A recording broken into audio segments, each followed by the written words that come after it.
पंज वक्त नमाज दा आदी बन तेरे हर हालात च कम आसी। पंज वक्त नमाज दा आदी बन तेरे हर हालात च कम आसी। जदा मना मिटियां हेठ रखे सन तैनू उस मुश्किल रात दे कम आसी। ते जेड़े कबर च इकबाल सवाल होने तेरी हर गल बात दे कम आसी। तेरे लगदे कपड़े ही ला लई सन या तेरी जात दे कम आसी।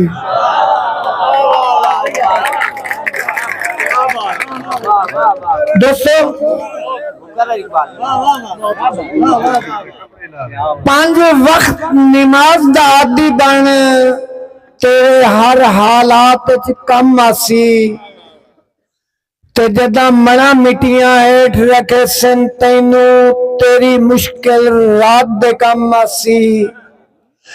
ते जेड़े कबर च इकबाल सवाल होने तेरी हर गल बात दे कम आसी। तेरे लगदे कपड़े ही ला लई सन या तेरी जात दे कम आसी। दोस्तों टाइम बड़ा थोड़ा शायद सहजा नहीं है, एक दो दौड़े।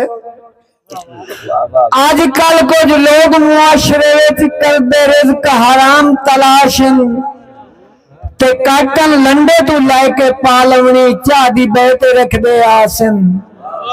इथों जाके इथे इकबाल न रखना, बस खेड़दे लूडो ते ताशन। पिछा मां नू पट्टन कोई साग नहीं देंदा, पुत्र देआ ते बदमाशन।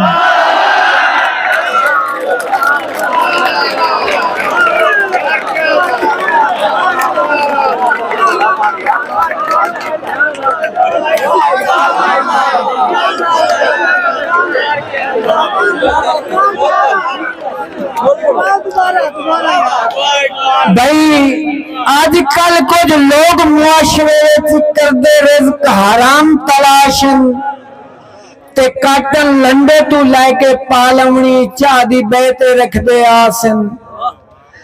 इथों जाके इथे इकबाल न रखना, बस खेड़दे लूडो ते ताशन। पिछा मां नू पट्टन कोई साग नहीं देंदा, पुत्र देआ ते बदमाशन।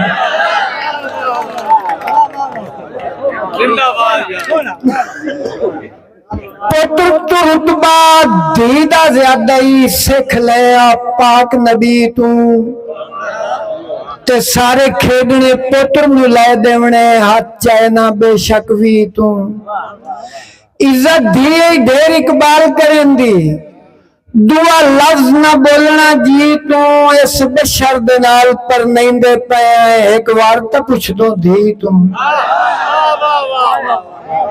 ते हयालियां धियां मां पियो बहर बन के बहर मां पियो हा की थी, हयालियां धियां घर हा कर दी।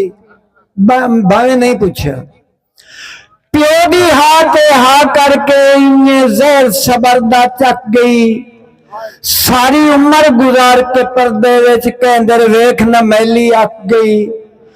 दो लफ्जां दे विच कैद हो गई, बाने लै जेवर लक गई। रोंदी रासी कबर दे वेंदे ताई मां पियो दा भरम रख गई। दोस्तों मैं सऊदी चो आया, मैं बहुत मजा आया बंदा में। आरिफ मलकाने तो मेरी काफी मुलाकात हुई है, लेकिन मैं चिट्टी दाड़ी हो गई नहीं। एक तो मजा ये दौड़ा सुना के शहर बड़े हैं ना, मजा ये दौड़ा कोई बंदा हो तो सीरियस न लगा भाई। भाई अजीब कानून है वक्त दा, बंदा इन्हां दे कोलों ही डरे।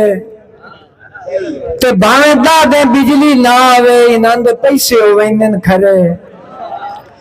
ते इन्हें 50-60 यूनिट उत्ते पा देंदे। जेड़ा कोई गल इकबाल च करे बहन दा मीटर ही कट लेंदे, नौशोदी बिल ना भरे।